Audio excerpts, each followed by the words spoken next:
So let's go ahead and get started. Again, I want to thank everybody for attending today. My name is Steve Wayne. I'm with ProspectNow. I'm the founder. And we have a real special guest today. His name's Ken Hoff, and he used ProspectNow to close a $275 million apartment portfolio deal. And it's actually one of the biggest deals that closed in 2013. And so Ken was gracious enough to spend some time with us today, and really the goal of today's webinar is to help everybody, learn from what Ken learned in going through this process, and also understand how he used tools, in this case ProspectNow, to actually get to the decision maker that could ultimately make a decision about a property like that. So what I'm going to do here, just a quick agenda, is I'm going to, for those of you on the call, we've got a lot of people that are existing customers of ProspectNow. We got a lot of people that have never heard of ProspectNow, and we've got some people in the middle that have heard of us. So we're going to go through an introduction of ProspectNow, who we are, and then I'm going to walk you through a brief introduction of Ken, and then Ken's going to come on and talk to us about the road to a $275 million deal. I can say, as having been a commercial real estate broker myself, this really is the holy grail of of brokerage, right? To be able to close a deal like that, it takes a lot of pieces. Obviously, more than just ProspectNow. As much as we would like to claim a significant amount of credit, what you'll find is that Ken he understands his craft, and he's good at identifying deals, and so I hope everybody's able to take away today something that they can apply in their business. And then we're going to show just a brief demonstration of what Ken did to find this building owner, and then we'll do a Q&A session through chat. So it's going to be should be about 40 minutes in all, and we'll go ahead and get started. So for those of you who don't know who we are, again, my name's Steve Wayne, and I'm the founder of a company called ProspectNow. And we started in 2008 really out of a need that I had when I was a commercial real estate broker. So what was the challenge? Well, there was one piece of data for me that above all other data sets, and believe me, there are a lot of different data providers out there for commercial real estate, but there was one piece of data that was directly proportional to my ability to produce commission dollars, and that was true owner contact information.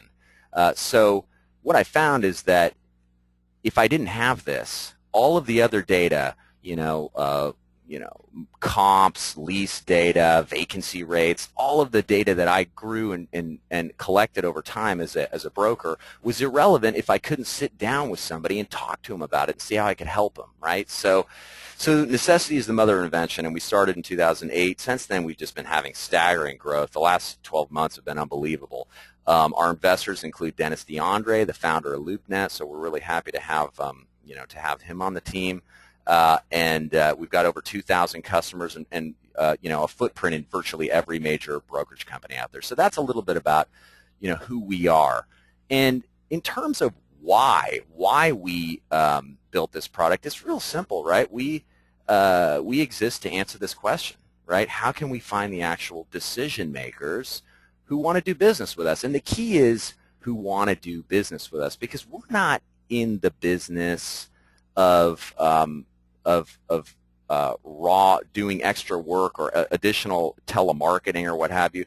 Our goal is to help connect you in unbelievable efficiency to the person that is likely to want to sell or likely to want to buy, right?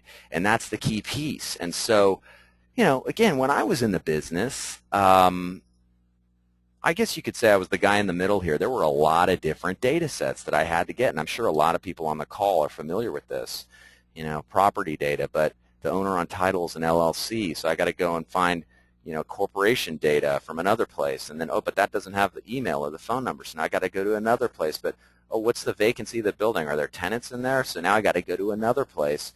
And, that phone weighs 50,000 pounds as it is, right? Now, if you're asking your team or you yourself are having to do additional research, man, that's painful, right? And so when you really think about it, it really wouldn't be so bad if you didn't have to go through this process, if you just had to go through this process once, right? But the reality is, this process you see on your screen here, searching an address, get an LLC, search an LLC, get a person, search the person, get a phone, maybe an email. Make sure that you have something intelligent to say, right, when you pick up the phone. So you want to know information on the property, add it to a spreadsheet, load it in your CRM tool. The killer is that in order to build a solid business, you have to do this en masse, right? And so, this is the reason we exist, is so that you don't have to do that. And this is, Ken, when I bring Ken on here, he and I have a similar background in that we started at a similar or at the same investment sales firm, obviously on different sides of the country. But this process is a process that both of us went through. So ProspectNow aggregates all this data in one place, and we do it so that you can, in one search, get to the true ownership and decision maker without having to do all this work, which ultimately puts more money in your pocket, right? And so, having said that, if you look at the screen here, you can see on this owner tab the information associated with a property owner, and you actually do get an individual's name in many cases. You get their phone number, email address, managing partner behind the LLC, all of that. And so, that's a critical piece, right, to building this out. So this is a tool, but the tool, in the absence of somebody that knows how to use it, is not going to be that valuable, right? And this is why when Ken told me this story, I was just so motivated to help put him in a position to tell the story to all of you. It's something that I think you're going to find really interesting, and something that you'll be able to apply to your business. So, little bit. I'm going to introduce Ken here, and then I'm going to bring him on here. But so, a little bit of background on Ken Hoff. So he's the managing partner of Multi-Housing Equity Partners, and as I mentioned, in 2013, what really got my attention was this deal that he just recently closed, this $275 million deal. And he's been doing this for a long time, right? He's got over $1.5 billion in transaction experience. He's targeting for this year, talk about big goals, $600 million in 2014. So I guess the $275 million deal isn't enough, right? And obviously, a track record of success analyzing investment property. And interesting enough, I'll let Ken talk about this, former sports broadcaster as well. So if you want to talk about things other than real estate, specifically sports, that is also something that Ken can talk about. So what I'm going to do now is I'm going to bring on Ken here. Let's just make sure. Ken, can you hear me okay? Yes, Steve, I can. Great. Well, thanks a lot for joining us today. I really appreciate the time. Happy to be here. That's great. So what I thought I would do here, Ken, is just maybe walk everybody through, a little bit about, let's go back in time a little bit, because deals like this don't happen in a vacuum, right? And I'm sure that there's a backstory to how you developed the skills to be able to take down a deal like this. Maybe you could just share with us a little bit about how you got into real estate and what that backstory is. It's not a direct line from television sports to commercial real estate, but the short answer is and I'm going to give you a brutally honest answer. Two things came together for me. I was working in a related field, and I met a number of brokers, and I was completely and thoroughly unimpressed with every single one of them. I couldn't believe how much money they were making, and those two things really came together for me. That if these kinds of people can make this much money, this is something that I should look into doing. I wasn't smart enough to be an investment banker. I didn't have a law degree or a medical degree, and I figured this was the best possible route I could take to make the kind of money that I wanted to make. And interestingly, once I joined a commercial real estate brokerage firm and I met the guys who were successful there, that feeling was reinforced. I mean, some of the guys there, I don't know how to say it, they were absolute idiots in every respect but one. They put their heads down and they followed the plan, and it worked. And so that just made me feel even better that, you know, if you were able to just follow this simple plan, anybody could do it. And that's how I dove in. So what is that plan in your view? What was the plan that you were seeing, you know, was working? I was amazed by, I was amazed, not having ever really been in sales before, that people who owned property would be receptive to a cold call from someone, you know, from someone they just didn't know. I couldn't believe that it worked. But again, all around me, I saw that people who were not very impressive were making it work. And it was really just a matter of repetition, of yeah, being able to say the right thing was helpful, but even if you were not very good at it, if you did it enough, you could get traction. So in a way, you know what my takeaway is from that is that maybe what we define as exceptional is it's almost reverse. What I mean by that is there are a lot of smart people, right? There are a lot of people out there that, you know how to do this and can tell you what the IRR is on this and that. But in terms of actually the discipline, right, to stick to a plan, to follow a plan, that's the exception. It's not. Do you think that's a fair statement that it's the ability to follow the plan that's more rare than the opposite, or what's your take on that? Yeah, that you didn't have to reinvent the wheel. You know, you just there was a plan, there was a system in place that worked, and I worked for a firm that had figured that out. Right. And you know, it was almost a detriment if you were too smart or too creative, because you'd want to try to figure something out, you know, a better way, a simpler way, an easier way, and you didn't really have to. There was a system in place that worked, so you're right that, you know, it was discipline was the key, and just follow this plan and sort of trust that it'll work, and it does. Why do you think property owners are receptive? You know, that is interesting. I'd actually never considered it, but you're right. They absolutely are. Why is that, do you think? I'm not a therapist or a psychologist, so I have no idea, like, the answer to that. But, yeah. you know, and there are so many different types of property owners. I mean, sometimes you would get, you know, anybody on the call who's made lots of calls, you know, there's so many different types of people that you get on the other end of the phone. Right. And so it's hard to have one simple answer. But it's true. You know, people are more receptive, I think, than we realize before you try it. Yeah. They'll respond to a call, and certainly they'll respond to certain types of calls much better, you know, than you know, an unplanned, not well thought out you know, conversation. So. Well, you know, the thing I think is interesting too is that I almost wouldn't call this cold calling, because when you call somebody about an asset that's maybe, you know, a third of their net worth, right? They love that asset. They're interested in it, and if you have anything remotely interesting to say about it or anything that affects the value of it, you know, they're kind of open, and that's been my experience. Is it's not like you're calling somebody saying, "Hey, switch from Vonage to, you know, Comcast or something." It's a little bit more, I guess, sophisticated, if you will, than that. Well, I think you have to have something interesting to say. You have to have something.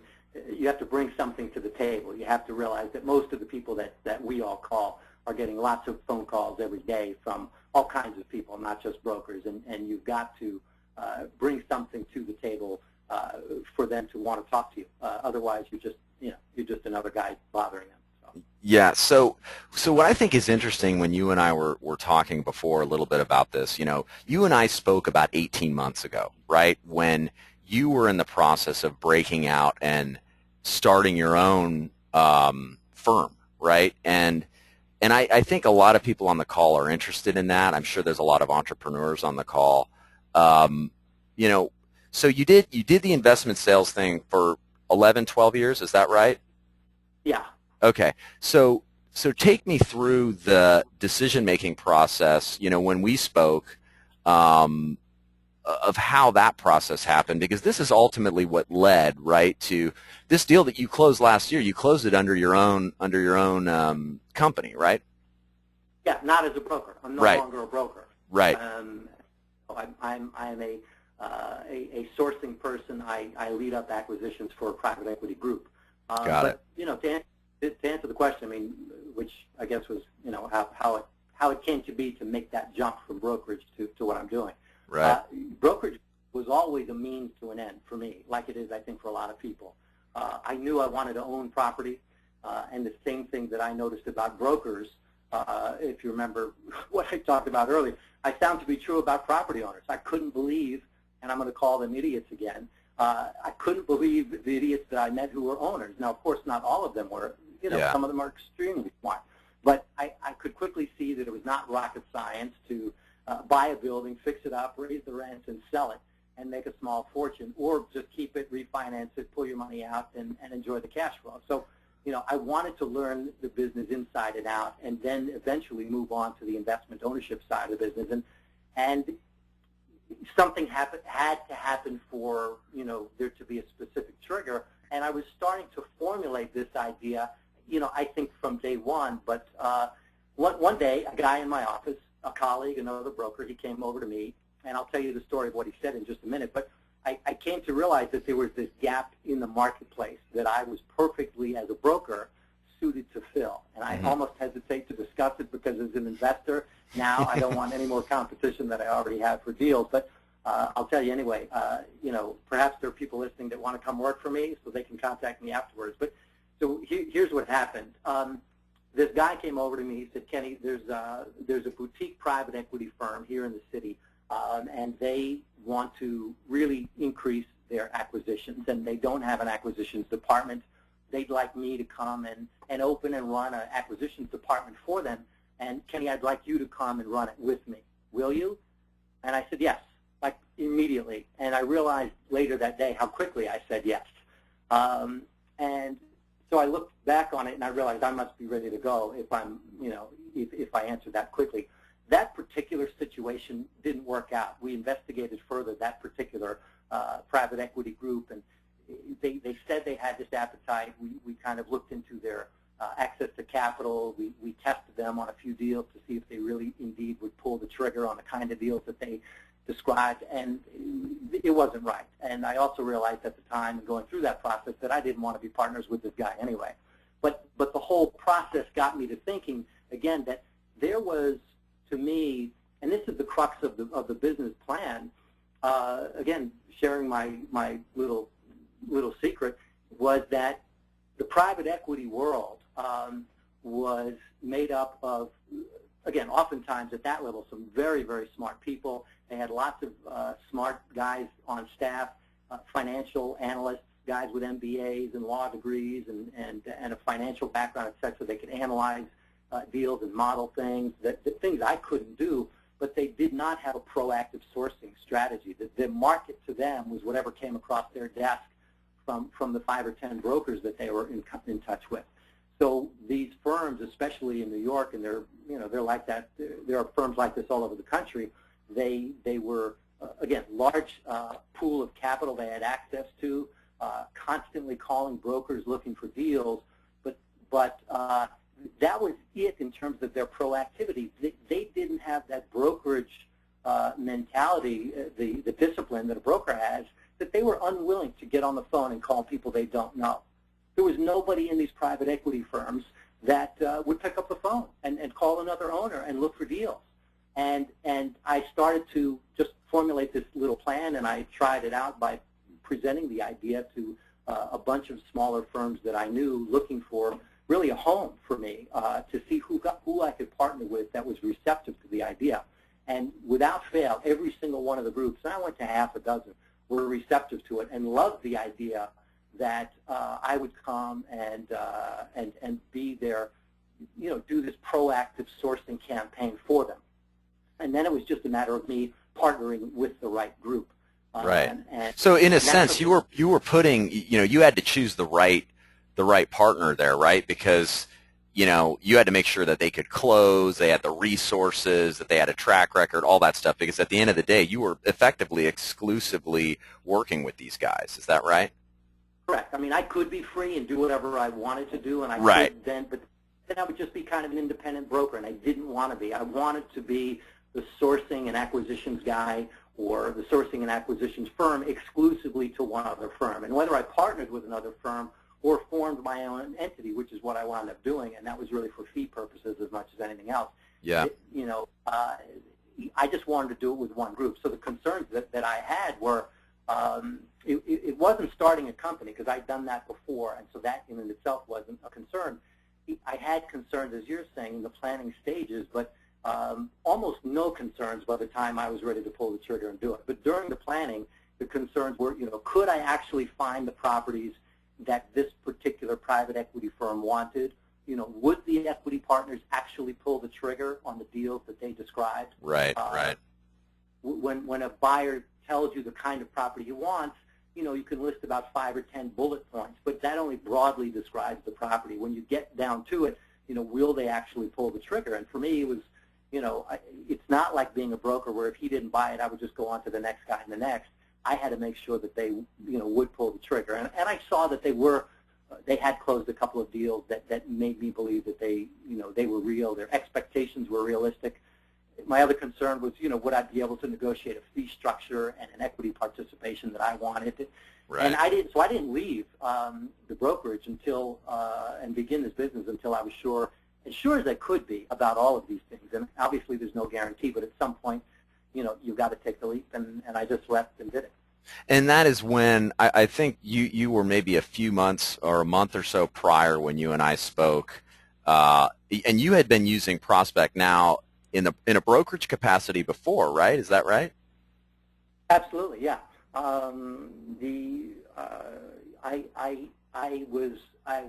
It's one of the reasons I'm happy to talk to you today, Steve, because I didn't know how I was going to do what I did, frankly, without ProspectNow. I think about, and I was thinking about any of the other, and I'm going to call them so-called competing services, because none of them really do what yours does as a tool. But none of them had the complete capabilities that I needed. I'd been using ProspectNow as a broker, and I realized that what I was doing in the local territory that I was working, I could duplicate in any county in the country.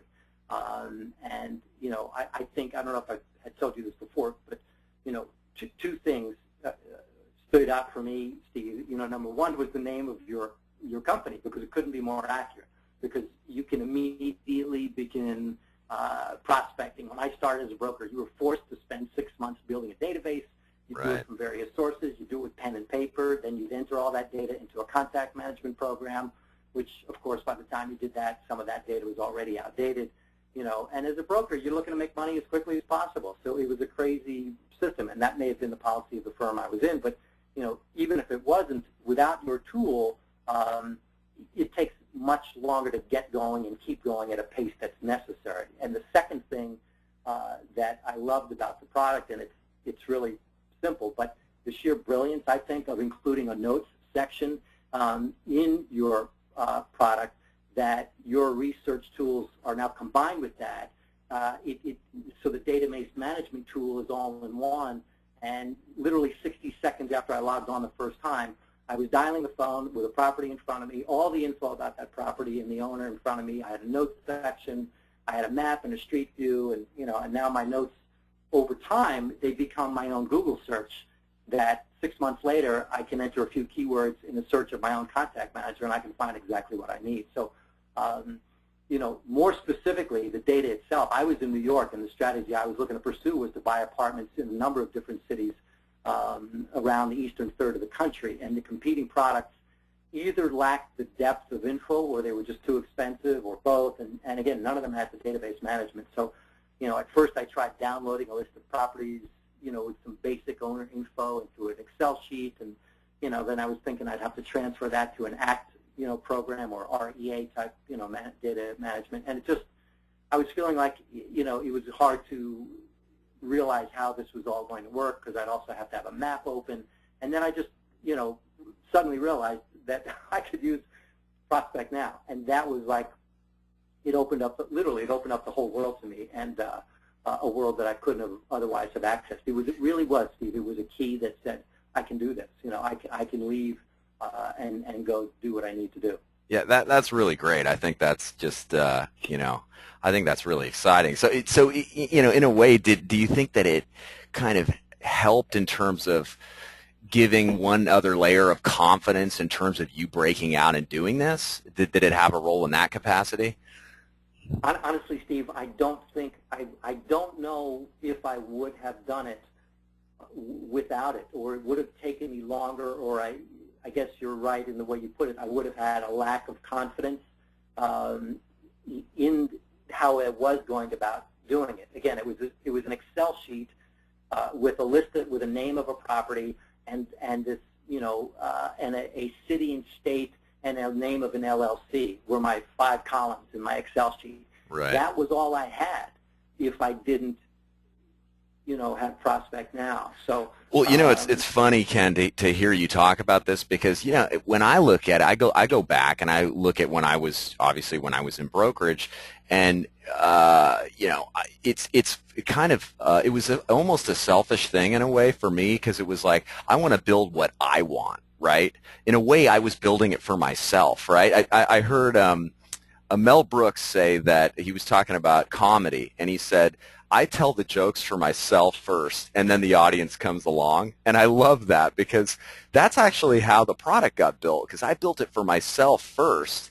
And, you know, and then I realized, whoa, this has, you know, this can help other people, right? And so that was kind of my, you know, my mindset in that way. So it's kind of an interesting process. Well, now you and 2,000 others so far, right? Yeah, that's right. Yeah, exactly, and growing. So now here's, I think a lot of people on the webinar today are interested in knowing, you know, specifics with regard to your approach to the marketing, and specifically more like what, you know, what did you say? What was your approach? I guess, what was your tactical business plan for, you know, reaching out to these guys? The business plan, again, it's somewhat proprietary, but it's so simple. Understood. Yeah. I've shared the basics of it already. That yeah. I found a gap in the market as follows. I mean, it was, and I like to simplify everything I do. My business plan was really 1 or 2 sentences. I called it a proactive sourcing campaign, and I was partnering with a private equity firm, only one firm, to be really the tip of the spear for them for acquisitions. And that was half the battle, and the execution was simple. It was direct and consistent, principal-to-principal contact with owners of individual properties and portfolios in the target markets, and that was it. So Ken, after you left and you started your own deal, how long? You know, there's that period in there. You know, I think every entrepreneur can relate to this. There's the period in there where it's in the middle. It's not working yet. You know it's going to work, otherwise you wouldn't have done it. But at the same time, you're kind of in that place where you know you have to have the discipline to keep doing what you're doing. So, you know, how long did it take to identify this specific deal, and what did you do to keep yourself, you know, executing to the plan like clockwork, you know, every day? How did that work? So you're saying, how did I stay motivated before I identified that deal? Yeah, exactly. That was easy. I mean, it's harder to stay motivated now that I've made so much money in one deal. Yeah, I can see that. But seriously, you know, prior to that deal, how did I stay motivated? Listen to this.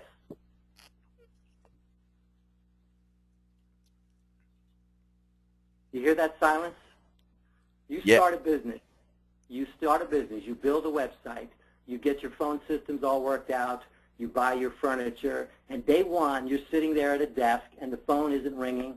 There's no emails coming in. There's no money coming in. It's dead. It's deadly quiet. There's nothing happening. No one even knows you exist. That's pretty motivating. You know, and if that's not motivating, there's something wrong with you. You know? That is so true. Yeah, absolutely. But so, I literally, that silence, you know, I felt that first moment, that first day, and it was in January. It was after the New Year. Yeah. If you make but again, I thank what I was taught in the brokerage world, that you make 50 or 100 phone calls a day, and all of a sudden you got action, and things are happening.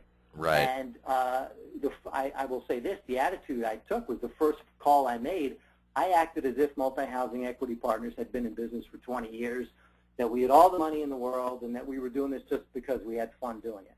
Yeah. And that was, And people pick up on that kind of stuff too. It's funny. I would call it.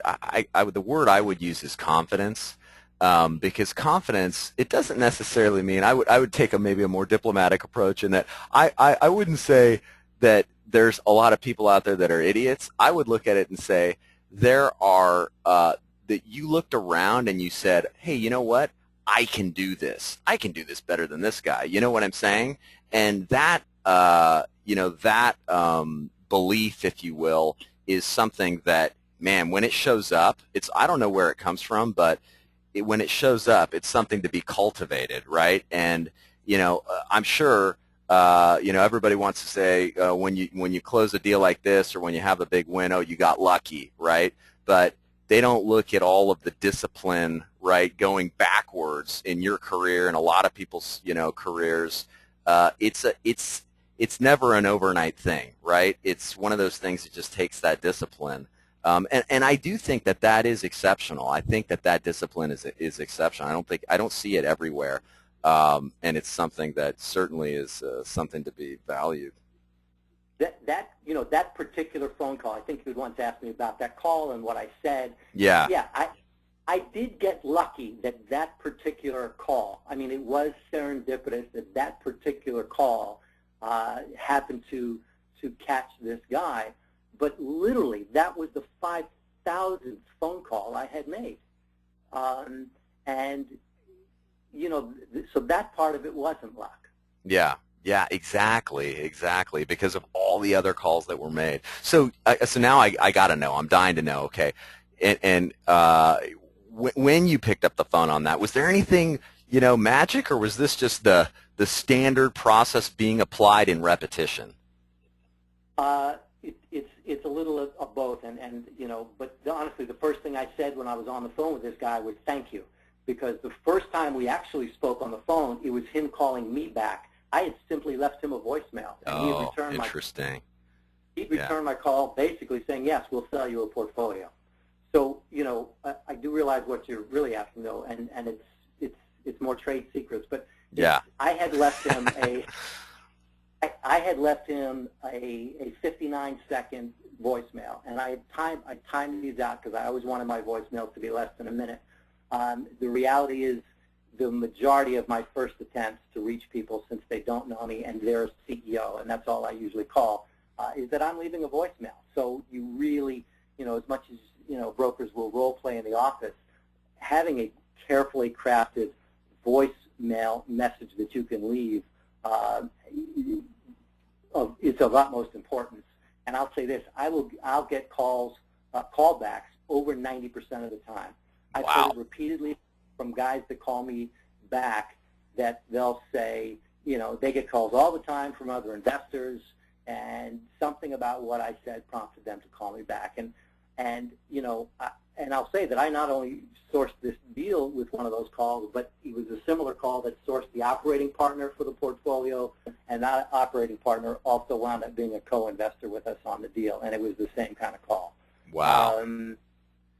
Look, I'm no longer a broker, but my sense is, as you shared with me, a lot of people on this call are. So I guess, I'm going to speak to their issues. So to answer the question seriously, that what you say on that first contact is absolutely crucial. And it's after that discipline of making the calls, nothing is more important than what you say if you want a high success rate. On the flip side, I will also say this, even, and I'm calling them again the idiots, who say nothing good on the phone, do have a measure of success. And they'll get lucky every few thousand phone calls. But if you want to increase the odds, you've got to script the calls. And I don't say it like I'm reading it, and it does take practice to be very conversational about words that you've pre-scripted. But the words are very carefully planned. It took me years and years, literally, to develop what I think are the right and effective things to say and the right way to say them. And I refine what I say every single day. I've got a network of guys now around the country that I continue to mentor, and this is what we talk about more than anything else. It's that initial approach. What do you say on the phone, and what do you say, when you're leaving a message? And, there's no one magic script, and there are several ways to go about it, and you can use different approaches at different times, and but it's got to be well thought out. And, a broker is typically calling the same territory, where I now call many different ones. But, for example, I'll speak much differently to a New York City owner, the guys that I'm talking to this year, than the owner of properties in, Nashville, Charlotte, and Louisville, for example. So, well, don't you think it's also kind of... The calls that I make... Yeah, go ahead. I was going to say, I would almost define it as a level of emotional intelligence, or the ability to recognize that. You made the point about the guy in New York versus the guy in Nashville. People are different, right? And so in my experience in searching for that magic answer, the magic answer never, it's always in flux. But what I've noticed, Ken, is that there is a magic answer for that exact moment and that exact time, and that's the building blocks of honing your craft over years and years and years. Then you kind of know what to see when you see it. But yeah, I mean, people are different, right? Can you imagine trying to say the same thing to the Nashville guy and the New York guy, right? It just wouldn't work. The New York guy would hang up on me before I got through my first sentence. Yeah. It just, it's a different mentality. But look, I'm gonna after all the roundabout, I'm gonna give you the script. If you want to hear it of what I said on that actual first call. Yeah, please, that's great. I looked for it. I found it. Again, I'm speaking to a voicemail. Ken Hoff, Multi-Housing Equity Partners.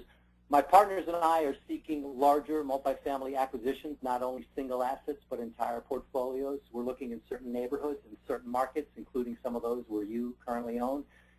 This is part of a broader strategy that we began executing less than a year ago. And thus far, we've closed on approximately $150 million in transactions last year. It was 3 separate transactions, a total of 2,200 units, and we're looking to do much more. And we are potentially looking for local JV partners. So my question to you is, when we have a specific asset that we're analyzing, would you like me to give you a call and discuss the possibility of partnering with us in some fashion? Because we are most likely going to be looking for locally experienced management, so there's a potential management opportunity for you. There is also a possibility that there will be an available equity position as well, depending on a variety of factors. So lastly, in the event that you're also looking for acquisitions, and I assume that you are, I'd like to offer the same in reverse, in that if you're seeking acquisitions and potentially equity partners, we would like the opportunity to discuss participating with you. We'd love to chat with you. Ken Hoff, Multi-Housing Equity Partners, 855-797-9900. You got my attention. I can see. I would pick up the phone and call you back on that. So that's for the guy out in Indianapolis or Yeah. Nashville, and in New York. So my analysis of that, incidentally, is that you're leaving it open, right? Depending on what this guy wants to do. In my experience, selling has that. I don't know what it is, but people don't want to. They don't want to admit or say that they're selling right away. They kind of want to. Everybody's a buyer, right? So what I noticed in that is that you kind of leave it open to go both ways. I never asked him if he was selling. Yeah. Told him I opened with my partners and I are looking for multifamily acquisitions. Yeah. But jump into the fact that I'm looking for partners. Yeah. I'm offering to bring you in on a deal that we have.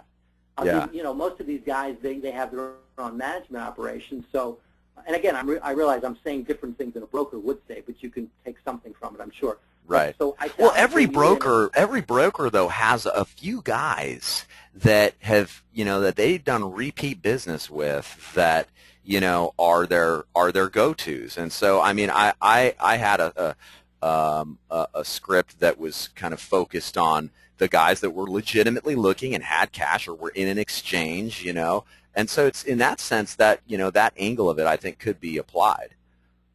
Yeah, so again, that was my sense. I'm telling him what I'm looking for, but why I'm calling him is that I'm offering him something that the chance to maybe Exactly. be with us. Maybe there's a management opportunity for him. Maybe I'm going to let him participate with us in the acquisition if he wants an equity position. And then I offer the flip side that maybe you're looking for stuff, and it just worked. And Yeah. but that wouldn't work. I found quickly, and I don't think that would work, with the New York City owners. So I'm doing something different for them. Right. Right. Interesting. Well, that's really interesting, and I appreciate you sharing that. So I've got one other question for you. For those people that are on the call today that are ProspectNow users, I'm interested in the search, the criteria, or just the nature of the search that you applied in ProspectNow to find that guy.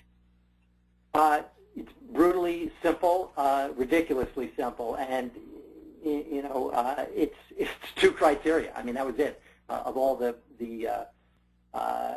fields that you have, I was looking for multifamily properties, 50 Okay. units, 50 units minimum, and no maximum. End of story. That's it.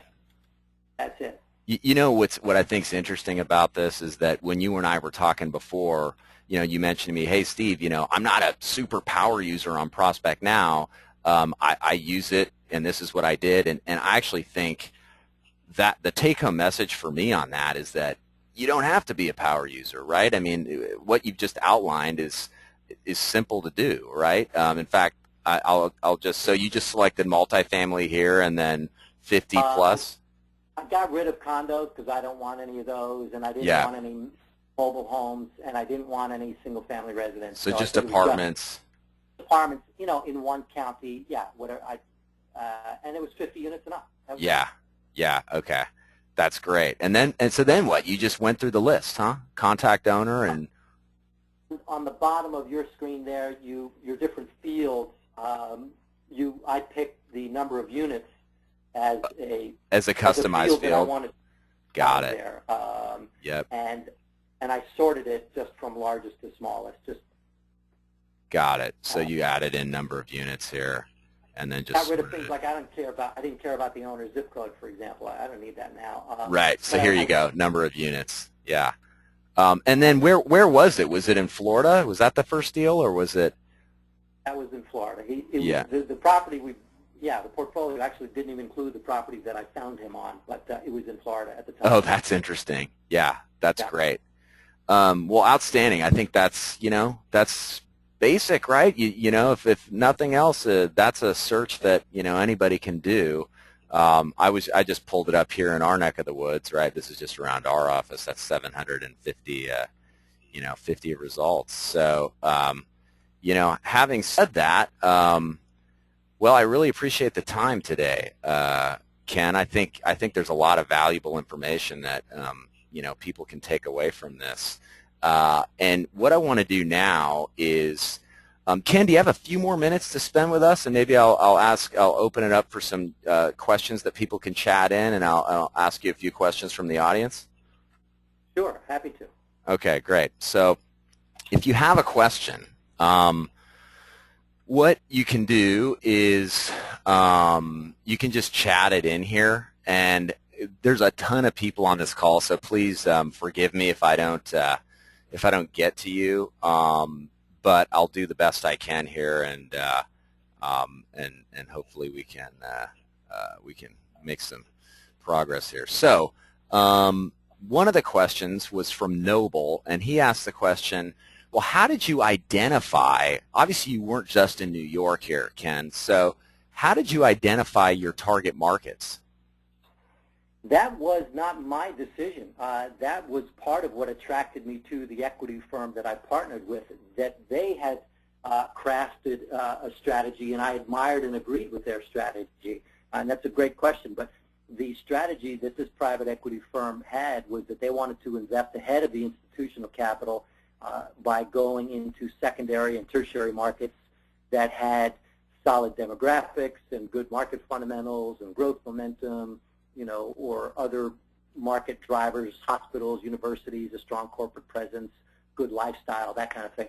And so they defined that they wanted, value add, class A or B assets, C assets if they were not in C neighborhoods. So they really structured their criteria, and from that, I was able to do research, about various cities. So, we picked Savannah, Georgia, and Knoxville, Tennessee, and Greenville, South Carolina, and Charleston, and Pittsburgh, et cetera, et cetera. And so that's how we were able to pick the broader markets, and the next move was ProspectNow. Okay, all right, that makes sense. I got another question here from Lou. Lou asked, how long did it take for them to call you back after that voicemail? The guy was on vacation. He was based in the middle of the country. He was on vacation in the Pacific Northwest. He called me. It was a matter of hours, like within 6 hours. Wow, that's pretty good. And the first thing, his message to me, I didn't take the call live, was, "Hey Ken, thanks for the call. I'm out of the office. Yeah, we'd sell you a portfolio." Interesting. That's great. Okay, so here's a question. Hashir has a question. Did you physically go meet these guys, or when did you make that, move to go, actually meet with these owners? With the seller? Yeah, I'm sorry, with the seller, yeah. As I had mentioned, our operating partner and a group that wound up co-investing with us, I contacted him, and this was just lucky. This was serendipitous. I had contacted them within about 5 days of this same contact with this other firm. He was also not in New York. That guy, the operating partner, came to New York within a week. He said, "Look, I'm coming to New York. I want to meet with you guys." He came to us, and in our first meeting with him, he happened to mention the name of this other owner, and I was able to say then, it was just luck, "Oh, I just talked to him, about this portfolio." So I didn't need to run out and meet the seller right away because we had this mutual connection, and that was lucky that we started talking, kind of this three-way conversation, that we had made friends with this guy who came to New York. Now we were partnering with him to make a bid on this portfolio. But it was pretty quick. I'd say within a month of that, once we knew that we were serious. I will say this: I had to convince my private equity partners to not make an offer over the phone, that we had to go do it face to face. That was just, to me, you can't negotiate it. At the time it was a bigger deal. It was a $400 million deal. We pared it down. But that was smart. You don't want to take any risk on that. Yeah, exactly. I mean, if the guy, I said to my partners, if this guy that we're talking to, if he was in our same city, we'd go see him and have the face-to-face meeting. You're not going to not go see him just because you don't want to buy a $500 plane ticket. It's crazy. So, right. So sure enough, we went and met with them, and we had a marathon session, one full day of a negotiation to make the deal, and we did. Interesting. So here's I got one more question. This is an interesting one from Darren. And he asks, would you use, if you were starting in brokerage today, would you use the same business plan you used then, or would you change anything, or what's your take on that? I wouldn't want to be with a firm that forced me to wait 6 months before I got on the phone, unless they filled that 6 months with like fantastic training and made, or if they paid for ProspectNow, right? Right. There you go. Now we're talking. If they used that 6 months to better prepare me, I would also just, it's a great question, I would find the sharpest, most successful guy in your office and partner with him or her, and learn from them, and that's the best way to learn, and I think that's the quickest way to make money quickly. You'll have to share your fees, but that's kind of paying them for their expertise, but that's what I would do if I was starting. That's great. Well, I'm going to go ahead and wrap this up here, Ken. I do want to give you an opportunity. for people to contact you if they want to. A few people ask for your contact info. So what's your website, or how do you want people to contact you? Do you have an email address, or what would you prefer? They can jump on my website. It's pretty easy. I mean, if you start Googling Ken Hoff or Multi-Housing Equity Partners, it comes up. But it's multihousingequitypartners.com. Okay. I'm just going to put that here so everybody can see that. All right. Okay. So then if you want to contact Ken, certainly that's one way to do it. And Ken, I want to thank you again for the time today. I thought it was really interesting and certainly very valuable, and I hope other people feel the same way. So thanks a lot for spending the time with us. Thank you, Steve. It was fun, and thank you for inventing and investing in ProspectNow. It's been great for me, so I appreciate it. Great. Well, that goes both ways. So, all right, Ken. Well, thanks again, and we will go ahead and call it a day. Thank you.